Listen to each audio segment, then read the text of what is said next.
Cool. Back in action, and we're back into the groove here in 2026 with the podcast, which is nice. I know we chatted about it before of like scheduling time and stuff, but we're back into the groove here, which is nice. Yeah, no, it's definitely nice to feel the groove. 100%. Yeah. I know we wanted to chat about a legitimate like phishing attempt that you almost got tricked by here, which thinking about like, I know we talk about AI a bunch, but seeing like some of these products that are coming out, I don't know if it was a company or if somebody just created some tech or something, but I saw like essentially it's like a person who's like recording and then they have like an avatar that like is Mm. doing the same exact thing as them. So you could be like LeBron James and it would be like and it like mimicked all of your movements, your hand movements, your eye gestures, what you're saying, and it looked insane. Like it was like spot on. And he was going through this demonstration, and then he would like switch to like another famous person, and it was insane. Like I can only imagine what the phishing attempts are going to look like in the world of like AI and deep fakes and everything. Um, but Steve, you specifically mentioned like you had like what was it like a Google rep Yeah, reach so out let to me you or explain. Yeah, let me kind of get it. So it wasn't a Google rep, actually. It was a lead into our website. So they came to our that's website, right. they filled out our form, and the form submission was like, okay, we need help with Google Ads, etc. They gave us their budget, which was a lot, in the form submission was the question that we asked for. And I'm like, okay, maybe just kind of AI submitted. And I'm like, it looked a little fishy. But we're like, okay, let's do our due diligence. You never know, right? You ever do sales, you just never know if it's a legit or not. I mean, sure, you can do some searches and try to figure out beforehand, but you never know. So we actually replied to that email and got a reply back from a person. The response kind of looked a little AI generated. So I'm like, okay, a lot of people are using AI these days. Like, okay, but it did ask to book a Calendly link and they would give you access to their Google Ads account. I was like, okay, still a little fishy. Maybe like orange feeling, yellow orange feeling. You're like, okay, let me go book a Calendly. I click on the Calendly link. It's a legit Calendly link. Book into the calendar. The person's name backs out to the company too. I'm like, okay, interesting. A couple days later, I get an invite, which I wish I had the email still. I deleted it out of spam. Um, I get an invite to the Google Ads account, and it looked exactly like every other Google invite email that you have. Like the template was exactly the same. I was like, okay, interesting. At this time, I was kind of busy doing stuff, so I click on the accept. It launches a new window, and it looks exactly like, hey, click here to accept the invite, like we always have done. I'm like, okay, cool. So I clicked that, and it asked me to log in. I'm like, it's a little weird. And I just kind of took a step back for a moment, and I looked at the URL. The site was on a Google site, not Google Ads, which I should have caught earlier. I'm not perfect. And I was like, okay. Then I start rewinding it a little bit. I go back to the original email that was sent for me for the forward submission, or sorry, not forward submission, but the ad invite. The email was from googlemail.com, which I guess is an account like a Gmail account. It just has googlemail.com. So kind of, I didn't check it right away, because everything matched pretty much. I was like, that's odd. And then, I go back to the LinkedIn person. I see the company's name. I'm like, oh, that all checks out, but it's not the right email from the invite. And I'm like, oh, that's a legit phishing attempt coming across because of that setup in between. The email that they were using was like company name plus group. So it wasn't like company name domain.com. But dude, I've had plenty of people reach out for me from like a contact submission form, and their actual emails a little bit different. Like it's pretty common for businesses to have just a slight differentiation in the domain. So it didn't flag me off right away. So basically, someone is using someone's identity at a very large company that are basically doing phishing attempts. And so if I had logged in, they would have gotten my Google login passwords on that side of things. Um, and there you go. That's So honestly like brilliant on their part. Like I hate to say it like that, it's a but like slow play. that's It's a that's a slowish play. real like it wasn't like, hey, we're gonna go immediately for like whatever. Um like the matching of like the name to like an actual person at a company. And like I always think in these scenarios, like if somebody that takes a lot of time and effort and a lot of thought. If you just focus that on like a legitimate enterprise that was legal, like you'd probably be successful. Like you'd probably be a successful person, as opposed to like going Oh, out and sure, trying to sure. scam people. Yeah. Yeah, no, You for got to think sure. like how many people out there are willing to like, start a business or like start a side hustle or, like do like proactively like do something and try and make something happen. Not on percentage basis, but like not a ton. You're doing all of this work to do like a phishing like spam attempt. It's like, why don't you just try and do something legal? Like you'd probably be pretty good at outbound. Yeah, man, and I could only imagine, because it was pretty good. I'm not saying I'm the fucking smartest person in the world by any means. Like, dude, everybody has flaws. They'll get tricked by certain things. But like, dude, if you're moving fast and you're in a sales environment and you're like, oh, cool, it's an invite coming through, dude. If I'm sure people get caught on this all the time, Oh my God, with it. absolutely. Especially too if they Yeah, filled out a form and it seemed like somewhat legit and then there was a response and it wasn't like an immediate like, hey, here's an attempt or anything like yeah. that. So It's just a problem because a lot of times when you're in the sales world, like the leads that come in, dude, people fill out forms weird. no Even doubt. phone calls that you get. Like I got a call from a major brand that came through because most people that call our business line, it's spam, right? It's like your Google rep or your Google ads, or Google My Business spam. And so it's like every time you're kind of discouraged, you kind of answer the call a little angry because it's going to probably be spam and waste your time. For sure. Um, and like, yeah, I picked up the line a couple weeks ago, and sure shit, it's a giant brand that had called in. But even like the first initial conversation was kind of like the phone call wasn't super clear. I wasn't understanding what she was asking for, and then like I finally kind of flushed it. I'm like, oh my god, this is like a legit brand, legit lead. It's because I think I'm so skeptic. Like who are you trying to like fuck with me right now? Because everybody gets the text messages of like, hey, your Apple Pay account needs this, or your UPS package is stuck here. It's like No doubt. it's so tough to be just, I don't know. Yeah, because you just never know. You could have a great deal on the line or not, but you just got to keep your wits about you. That's So I thought it so was bizarre. fascinating. Yeah. Like that you got the legit lead from a legit brand over the phone. Like that's incredible that that's like a thing. That's Dude, we had he's like, let me two in the call. last couple of weeks. I'm like, okay, shit, people still call. I love We'll that. Like I see. love to hear that. That's so Yeah. cool. Even in like past experience, the phone call volume was always kind of low in the agency world. But some people just like to fucking pick up the phone, and see if you're a real person there. And just have a real conversation. Real conversation. And you're like, okay, cool. And then it typically moves a lot faster, as an approach. So that's Well, always talking nice. We about did phone calls add, there, I was just going to mention the phone call piece. I think one thing that I've had happen to me a couple times as of late, like, um, and it's a legitimate company before, like I've consulted with them in the past, and like I haven't got like this was like a couple years ago, and like they called for like some like market research something or whatever, and it was like a robot, and I'm like, dude, I have no interest in speaking to a robot on a phone call. And I think that whole premise of like, outbound of like there's going to be like an AI robot that calls you, I don't think that's the future. Like I think that I don't know. I think it's totally fine if you call like a customer service support line and then like a robot answers and then you kind of like sometimes like a bank will do it or like a credit card company or yeah, like a like filtering whatever. system. Yeah. And then it's like, hey, like, what are you kind of looking for to filter it? And then you're going to get passed along to a person.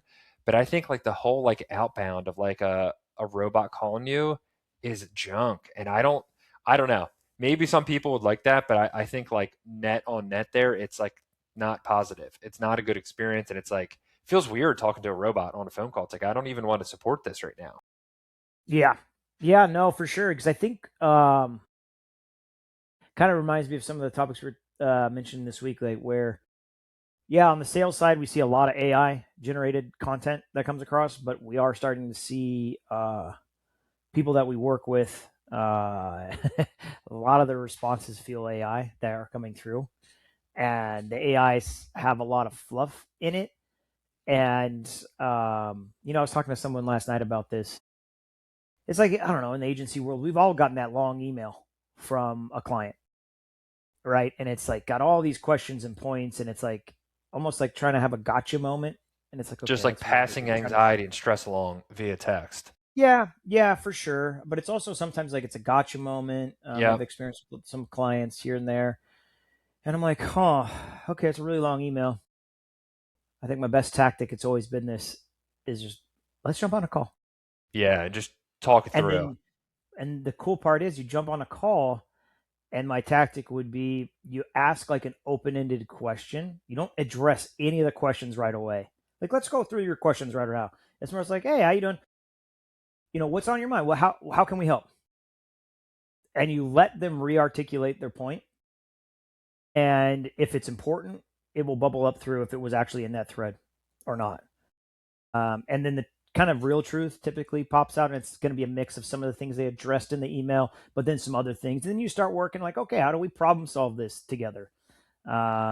And work through it. I think that's always worked out well. But like this AI No fluff doubt. that comes across, I'm like, dude, let's just get on a call because I don't even understand half the stuff you're asking in the context of things. And I'm going to spend 30 minutes replying to this email. Let's jump on a call. Let's talk about it. I'd rather spend 15 minutes on a call than 15 minutes of like actually tasking stuff and getting things done, you know? For sure. Yeah, for sure. Um, to really get to like, what did you actually mean by this, large amount of text that you just delivered here? And like really what was Yeah. behind that. But I think like moral of the story being if you're doing outbound and you're using like an AI tool, especially somebody that's going to like, send text on your behalf or call on your behalf, I think you got to be really cautious there and really try and think through that and get some type of like customer feedback in that scenario. Because I actually think you could probably do a little bit more harm to your business and your brand as opposed to like anything positive there. And I don't think there's anything wrong with like using AI or bots for outbound, but I think you just really need to think through what the messaging is and like what the touch points are like. And like really, really consider that and see if like people actually enjoy that or not. I think AI has like a ton of use cases in our business, but we're talking about like digital marketing, like outbound, that could be real, real catchy and like maybe not, work in that scenario there. So I don't know, just something to consider in outbound. No, I think that's relevant too. Um, and I think too, it reminds me a little bit on the email and the outbound side of things, like if it's actually email outbound, but even like clients that we work with on the email side of things, and we're sending out the email lists. Sure, a lot of people are using AI to help generate, subject lines, preview texts, and actual, content for emails, which is totally fine. But it's like, man, I think people are really still wanting that genuine like touch and experience from the brand itself and the storytelling. Like, you still got to have that in there because if you go to AI, it's like, I don't know, it just starts to feel like that fluff that's in there. So it's a balance that needs to happen. It's great. AI is a great tool to use, but it's not going to be the end all be all. Um, at least for right now, it hasn't gone that way yet. You No, know, and I'm not 100% sure it will. I don't know. There's maybe something very uniquely about the human experience, where removing a human experience from the digital marketing world. I don't know. I think maybe a year ago, if we rewind back on the podcast, we're like, oh, it's eventually going to happen. We'll see. But a year later, I don't know about it, man. I just seen a lot of things lately that still points like the human experience it's like much relationship. more nuanced and important than you'd actually think. Yeah, yeah, Couldn't agree more. yeah. Because Um, I think a lot of it too is like our job as digital marketers, on behalf of our clients. A lot of it's problem solving. I was talking to someone last night about it, and I'm like, what do I do? I'm like, dude, I think I just problem solve other people's problems and try to figure out the best solution together to execute a goal, right? Um, and it's such a human touch where I'm like, I don't know how AI could weave in and do that. Sure, you could put a prompt in, it's going to give you a bunch of ideas, but it's not going to get like the context of everything. It's just not there yet. So I think we're still valuable. I think that's a really good way of putting it is like problem solving and like related to like, demand gen websites, analytics, like in that like general world, but it's basically like Sure. problem solving, um, and like It especially makes like it launching. still interesting after all these years because you're Yeah, like, okay, I've seen that problem before. It was just shaded a little different. If you get a new problem, you're like, okay, interesting. And it's like, I don't know, dude, I've been doing this a long time. And it's like, I'm sure it could get repetitive and you kind of get burnout. But if you can kind of frame it right, that it's problem solving, it kind of helps and makes it a little bit more exciting, I guess, in a sense. Especially if and you're I not think that stressed makes out you a about it. better consultant in that perspective. Like I think some people that I've worked with in the past that you probably could relate to, it's a little bit more of like some people can have like the mindset of like I just did like a task or whatever, like cool, I got a task to do, cool, I completed the Yeah, yeah. task. And it's more of like you kind of have to like present something to like think about like where that person on the other line is coming from and what they're going to have to do with that information and like what they're trying to do. Like you kind of have to think a couple steps ahead there to really like frame that in a way of like I'm helping you and I'm helping solve a problem for you and like speaking through that in a narrative that is cohesive and like makes sense, but not just like, hey, I just did this thing, here it goes. Like there's that like customer service component to being a consultant that like you really need to nail down. Yeah, and I think I don't even know. Are there still entry level like digital marketing positions out there? Because I think as me, when I was in that spot, it's like cool. I get a task done. I probably don't even talk to the client for the first year. I'm just like doing the stuff behind the scenes. Someone else is kind of presenting it, Oh, and then for I finally sure. get to the point of presenting the work I've done. But even at that point, it's more like this is this, this is this, and I don't have the context of everything else. But then you eventually get to a point where like you kind of want the context of everything else, so you can kind of figure out what I did, was that relevant Exactly. to solve their problem? It's kind of an interesting journey to go through. I couldn't agree more. I also wanted to maybe share something with you here, talking about calls that just reminded me. Uh, I wanted to get your take on this, um, especially like you being an SEO guy and having a bunch of experience in um, organic. I'm curious if you've seen. I don't know, Steve. I don't know if you work with like a bunch of like local search clients, but I saw this thread that I thought was pretty interesting. Let me share this, but this is related to like call volume and just like local service ads, and just like organic like map pack listings basically. Let me see. All right, cool. Let me see if I could just zoom in here a little bit and make this a little bit bigger, a little bit more. Cool. So it's from Joy Hawkins. Yeah, yeah. Yeah, I just came I don't across know this. Joy. I know of her. Nice. Is Yeah. she? Who is she? So she's been doing local SEO for forever. Cool. She's All one right. of the pinnacle. Like I don't know, man. If you look up like I'm sure she's in like the top 10 list of things, but she's very very very well known and she's been around for a long time and she doesn't bullshit. Sick. So Cool. it's legitimate. Well, I came across this tweet yesterday, and we do work with a fair amount of local service or like local service based clients, and this got me thinking of like maybe considering like our allocation to local service ads because we do them. They are very effective, and they are pretty simple to manage overall, which is kind of cool. But she made this point essentially, um, and I'm also going to dig into some of those clients on like the organic side because we do both paid and organic for some of these guys. Yeah. She mentioned that like was looking at Google Business Profiles that got 48% less calls last year compared to 2024. And my mind went to like I don't know if AI overviews is like potentially impacting that or like what that could be.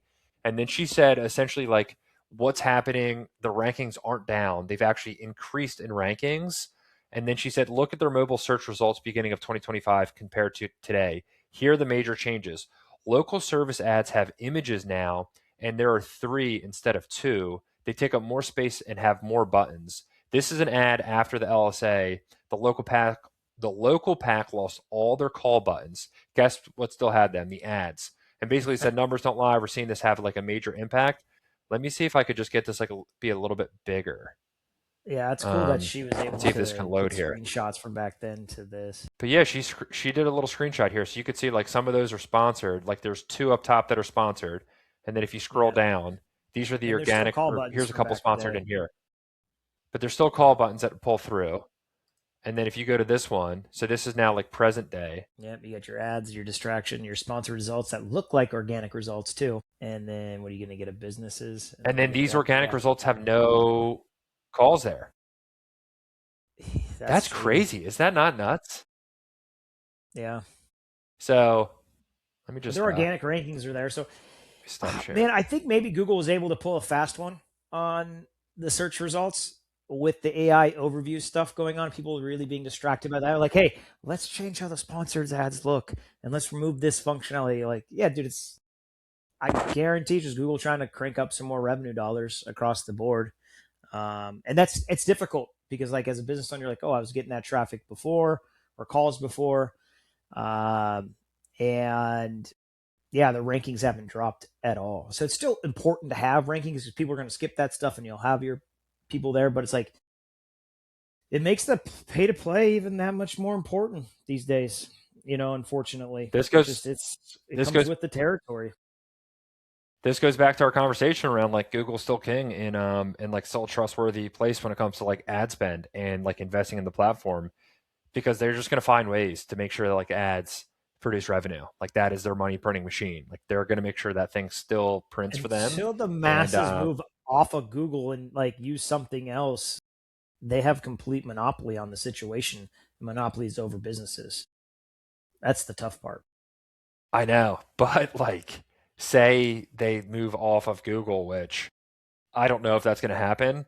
I mean, I'm sure it'll continue to kind of like disperse a little bit, and people will adopt their given LLM a choice. Basically, at this point, if like you're doing like if you're trying to like do some research, you're probably going to use Google for the most part, especially for like local services. But then you got to think like if you're going to use LLMs, ChatGPT just launched or just announced an ad platform, and they just mentioned that I think it's going to come out in February and it's going to be impression based. It's not going to be pay per click based, but they're going to launch an Really? ad platform. Gemini is going to launch an ad platform, and then you got to think, you could probably think about like Yelp or Reddit. They have ad buying to them, so it's like anywhere you go at this point, like there's an ad buying component to it, and it's just something that's like really interesting there. But I thought it was cool to see, like not cool. It's kind of like unfortunate if you're like a local business owner that had like really strong rankings there, but if you're like listening and you do local search and you do especially like organic search and stuff, maybe that's something just to kind of dig in and consider. And I think that would be really interesting to do a screen share or maybe like do a couple searches on your own and grab some screenshots and share that with your client of like, hey, we still have volume here, we still have rankings here. Just here's an update that's like a Different little search quiet from result. Google. Yeah, Yeah, and I could see them divesting from doing SEO as much, to be honest, because hey, people aren't going to be clicking on those ads or your organic listings. I mean, there is legitimate argument you can make as a business. Like, where am I putting my dollars into? yeah, Um, and it's funny too because maybe there's some framework around. I don't know. I was just thinking about it. Google organic results, like having a place to search the index of the internet and find relevant websites was Google's main job, right? So it was the yellow pages of what it's there. But if you think traditionally, like yellow pages back in the day, they were covered in ads. Sure, you're included in the index of it, but if you're going to get any visibility, you're going to pay for an ad, right? So for like sure. nothing really changed. So it's like as much as like bitching and complaining about not maybe bitching and complaining. Let me reframe that. Like just being upset about the Google's taking away organic search. It was nice to have it in the first place. It was like it was, but it wasn't a given. It's not law that you need to have a free search result Or when that like everything's Google like there. owes that to you. Always, Yeah, yeah, they don't owe us shit. They're just a yeah, business that's trying to make valid. money, and you're a business. And honestly, you tell me a business that you don't have to pay to get marketing out there to get seen, etc. That's a calculated business decision by yourself. Yeah, it sucks because we've had it so nice for so long in the organic field for 15, 20 years of this organic index, but Google doesn't owe us anything as a business. I think it's a really good point. I don't think I've ever heard somebody like frame it like that. Like that's very valid. It's the fact, like it's not like a god-given right or a governmental right, like we need to have a free index of independence of what's there on the internet. It's like, dude, they cost a lot. And I'm not trying to justify, I'm just trying to make the argument for the other side a little bit. But it's like, dude, they pay a lot of money to go crawl. I mean, sure, it's not a lot more compared to their ad revenue by any means. It's like, they got to crawl every single website out there, index it, cache it, give us free tools like Google Search, free tools like Google Analytics. Like, no one pays for those things. They should pay for them by all means. We're lucky to have them. And so yeah, man, it just is what it is. And it's not like it's something new because the yellow pages were like that. I wish I had one on me, like an old school one, um, and just open it up. Like the whole thing was ads. The whole thing. It's That's so just valid. what it is. I think that's really good framing. I think that's a really good framing. Like even Um, newspapers back in the day, it's like, okay, you have news in your index here, but it's always been covered with ads, you know, in newspapers too. So nothing has really changed in that sense. So I don't think you can get too upset about it because you just the organic index of websites. Sure, there's other alternatives out there that you can go and do, and find, but yeah, but it's tough for local businesses. I get it, man, for oh, sure. for It's sure. because you kind of live or die a lot of times by Google and what can be found. No doubt And my about it. clients that I work with, it's like, you know what? Honestly, organic is solid. It needs to be there because you want to have that kind of reinforcement because that there's conversations about seeing it in the paid and organic reinforces you as a brand. Um, but yeah, dude, you got to throw the paid in the mix. And if it's the service ads, like you said, they're not too difficult to launch and run. But it's just part of the equation as a business. It just got to be a part of your expense line there. It just like kind of has to be at this point. And I also think too, like not to try and like defend ads here, but I also think I've seen plenty of examples, and you've mentioned this and have as well, like on the LLM side, which is like some nonsense results in rankings, like on the organic rankings, if you call it like that in an Oh, for LLM. sure. I know where you're You going. know what I mean? Like a lot of listicles that are just kind of like like scheming the system. I think Mm-hmm. there's also like maybe like something to be said about like if you're a legitimate business willing to put ad spend behind your services, you're you're probably like going to provide somewhat of good service, or at least like a legitimate business. Like if you're going to invest consistently in ad spend, you got to be having recurring revenue and a solid offering where people continue to pay your business. So like there's also something to be said about like I don't know, maybe an ad in an LLM could be a better result than like a listicle that you would have gotten from that LLM organic ranking, if you will. So Yeah, I because like yeah, I guess to your point, like a lot of times, the SEO industry frames that, oh, the organic results, they're all legitimate. Like we're just trying to help Google find what they need, bro. The SEO community and people trying to rank, they do some crazy shady stuff. Like not for everybody, it's not everyone, but like, do they push the limit to try to get clients' websites up and this and that? And yes, hopefully they are legitimate, companies that you're trying to push, but it's not like they're all legitimate that's in you there. And should that just reminded me of the story you told me the one time about like the backlink operation that you guys had going there. Like years yeah, it back. wasn't too crazy, but there's like over 100 sites that we owned. That But we, didn't you essentially just like build out websites to then like kind of like create like a backlink network essentially? yeah. Was So we had a plan behind it where we'd buy expired domains. This is very common. I mean, it's not as common nowadays, but 10 years ago for sure. So you buy expired domains that have some sort of authority. And this worked better back then when the expired domain they had some authority, and then you would just start publishing some content on there. Make it look legitimate, nice site. Um, and different niches that you kind of go after and write content around, and you just build. And we would split up our hosting across different IPs, so they were all sitting on the same IP. I think we went something with more of like a shared IP solution. So sites that we didn't know were sharing an IP with other websites, so we're kind of like lost in the cloud of all the other websites that are on the same IP or cluster. So we kind of break it up. Maybe we'd have like 5 sites on that one and then 5 on another. So we're trying to like hide ourselves within the crowd.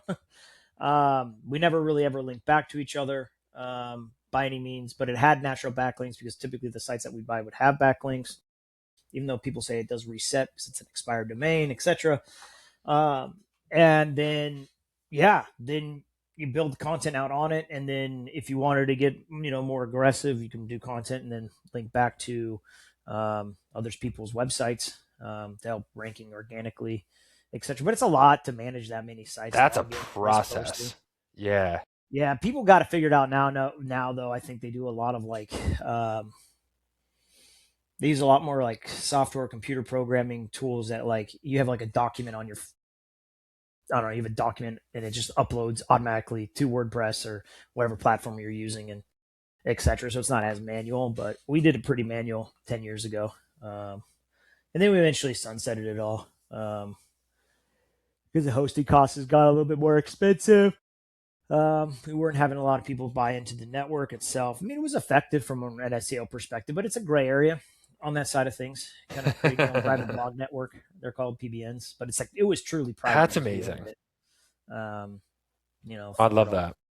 But yeah, dude, all the SEO guys have different theories on this or that, and some things do work. You can scam things. Like that's the one cool thing about the SEO community is that, and it kind of reared its head again with the AI stuff coming out. They'll figure it out.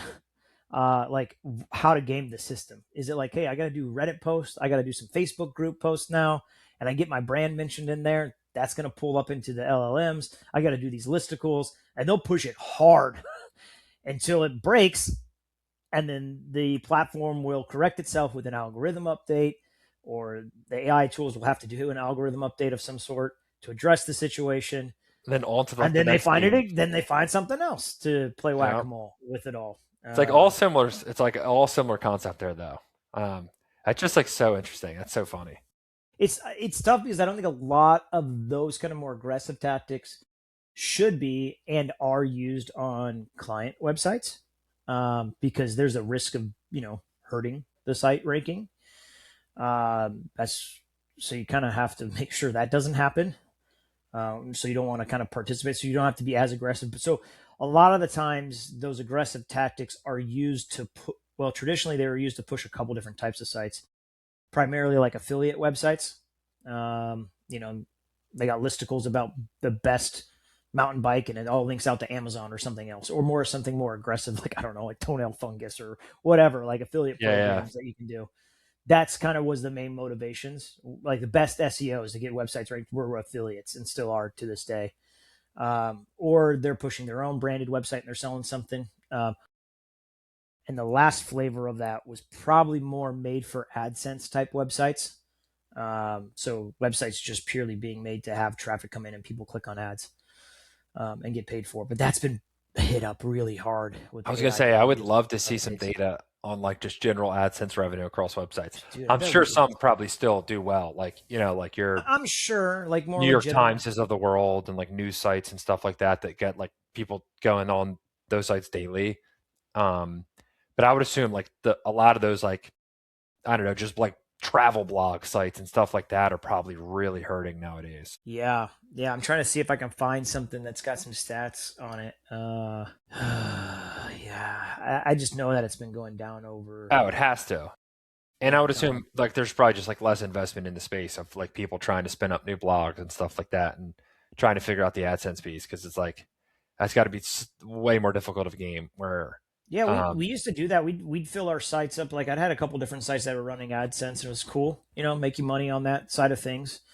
That's where a lot of people originally did blogging. Was like, cool, I want to share my stuff out there, but it's like I can also put Google Ads on here, and I'll get paid per cost per click or cost per impression. And it was kind of like the first. Actually, fuck. It's almost like a 2D YouTube influencer revenue. no Uh, doubt. Yeah, like yeah. that's kind of, I don't know, I say 2D, it's kind of like that's what it was. Flat website. You write your content, you're publishing stuff, and even like kind of influencer esque, right? You're a cooking person, you're a cooking blogger, right?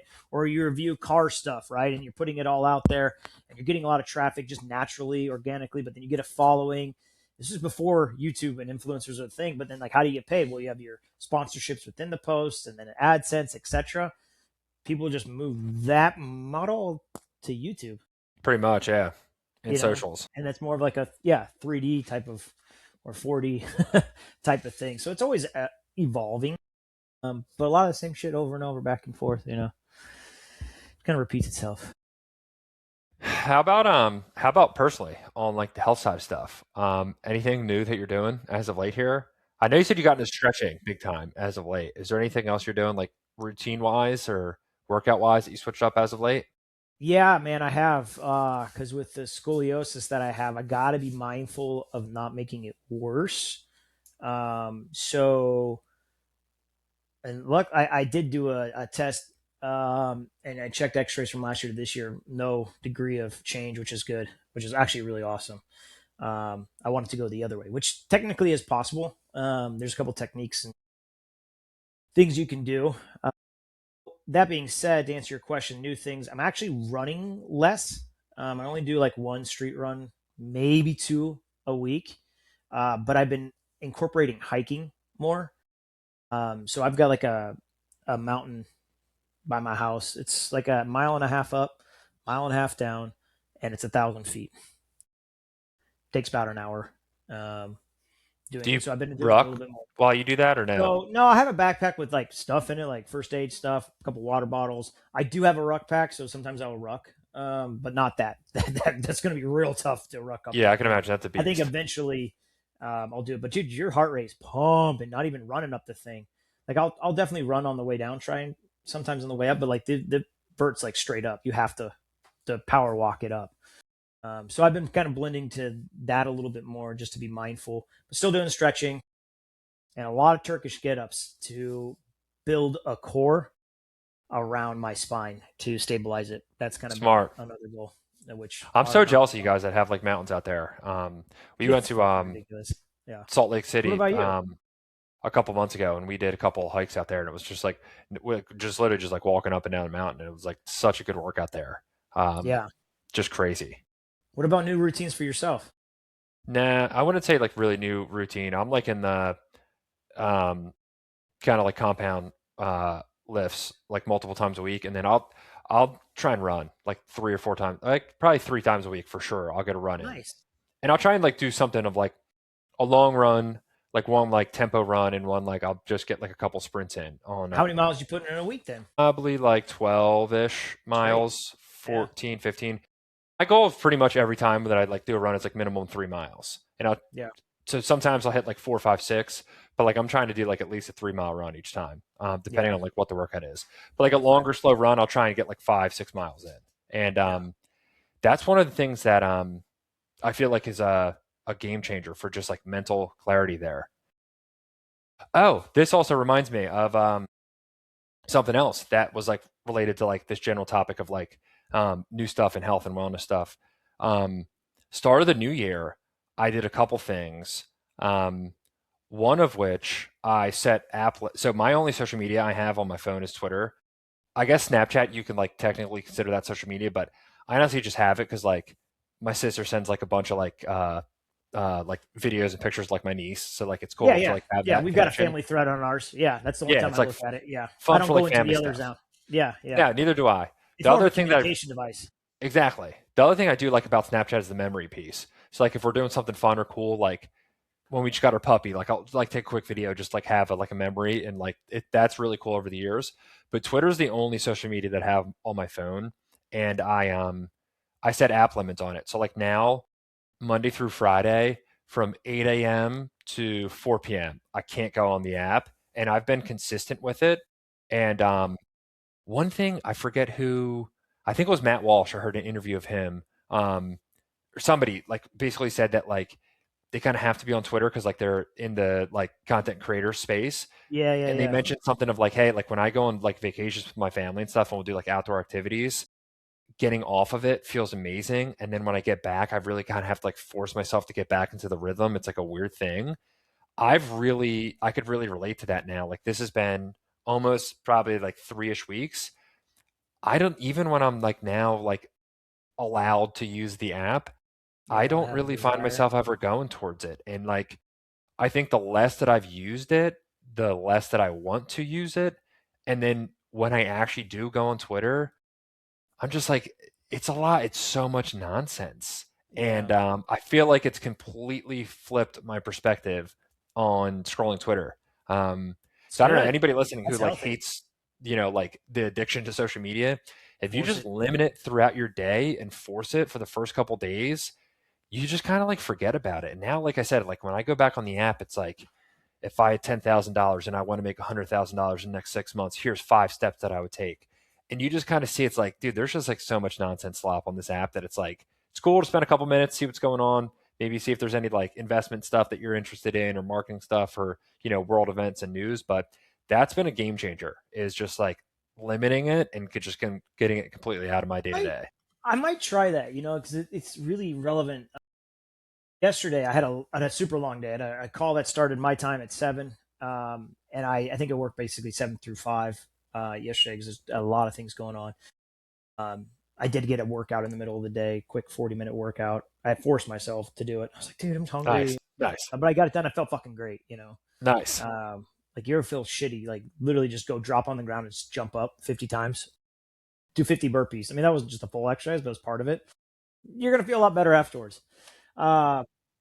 But my point I was trying to get to is talking about social media stuff. Like didn't have time at all to check social media. And the only social media that I have on my phone, well, I guess technically there's two.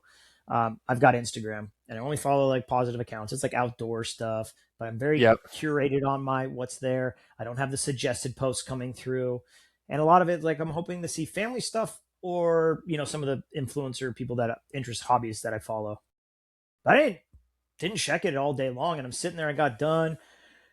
I'm like playing with my dog, and I was like, do I need to even check it? Exactly.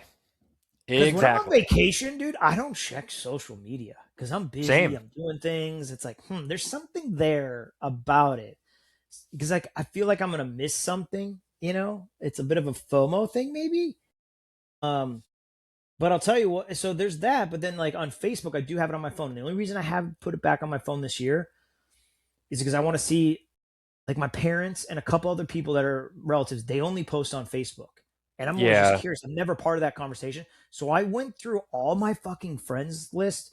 I'm like, dude, I haven't talked to these people here. Like, I don't want to see any of these posts. So I Yeah. snoozed them Yeah. or like I removed them as friends. I was like, I don't give a shit. I'm never on here. So that took a while just to curate that list. So I go on my Facebook, dude, maybe twice a week. There's someone on my friend group that posted something, That's and it was cool. like pictures of friends and family. So that's what Facebook's about. I'm like, okay, that's a quick check, but I'm not like really worried about it. It's more like a communication app or like a Snapchat thing.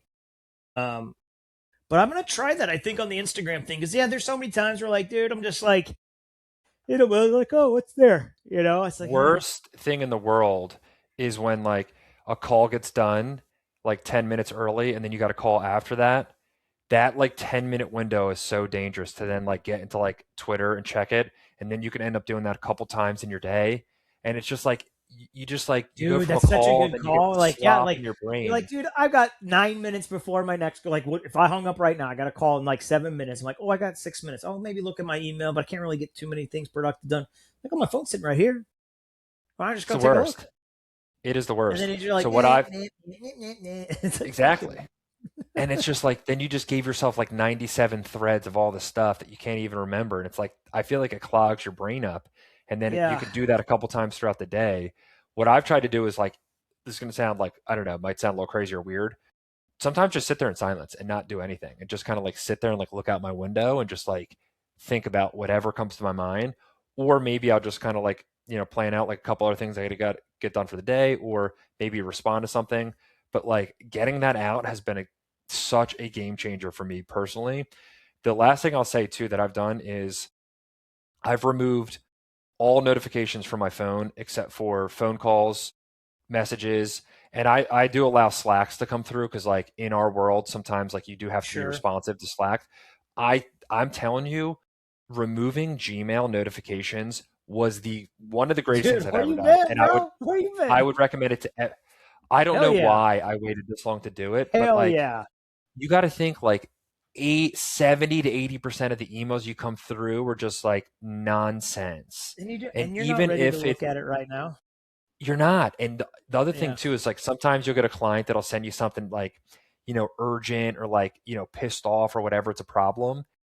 Even if that's the case, like you just can't respond to it on your phone. Like you don't need to know that. And then it could just like eat away at the back of your Dude, mind and call like, 100%. You need to have shit, this control person emailed of me that. this. Like, oh my God, Yeah. Dude, turn your email notifications off. It's dude, 100%. If incredible. you have that, you're fucking crazy. Like, don't ever It's have email terrible. notifications. You want to push to you. You want to go in and pull them out. Like, that's the only way to do it. The Slack notification, one hot tip I would tell you to do, like for me, I do have notifications for Slack, but all it is, it's the icon of there's a notification waiting for you. Like Not that the sits actual there, message. not the actual message, just the All right, icon. I'll give Because that a that's try. helpful because you're like, hey, I'm sitting at lunch and I'm like, oh, scan through. Oh shit, I got a notification. I'll take a look. But it's not like alert. There's a message I need to read right now, and here is the message. Like I'll go in and know that I need to look at something potentially, and then it's like okay. Or when I wake up in the morning, I'll look at it like okay, there's I see two ticks on it. I'm like okay, cool. I'll take a look and see. I'm still attentive on it, but it's not like it's pushing to me. I choose to look at it when it's on my screen. You know. I love that. I'm And gonna your give that a try. time frequency is not going to be like your delay in responding is very little. Like you're still actually going to respond. You actually find yourself checking that screen to see if there is a red tick. You're like, oh, cool. There's nothing there. No worries. Oh, there's a red tick. Do I want to do that right now?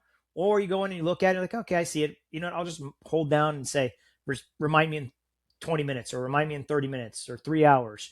Depending on, because I know I'm busy for this. I do that all the time, this new I'm stuff. gonna try that. I'm Yeah. gonna try that as like a next All right, evolution cool. Well, here. let's wrap this bad boy because I got to jump to a call Same. and I got emails I got to look at and do all But these things. That's how I'll that's do it. like the best thing ever is like the try and do like the social media limit, and then you're already on the notifications for the email stuff. But like I don't know, it just gives you so much like added, especially too. It's like you got a bunch of nonsense emails throughout the day. You feel like you have way more work to do, and you got other stuff you got to get to. It's too much And then when you stimulus, wake man. up, it's like all the emails. It's like completely irrelevant and just so unnecessary. No one It's teaches not these needed. classes, dude. They don't I, teach these things. no, I think this is like sick to get to this topic here. Yeah, no, for sure. We should cut up some shorts on it. I think that'd be fun. All right, cool. All right, we'll call All it right. there, Well, thanks, folks. everyone. Later.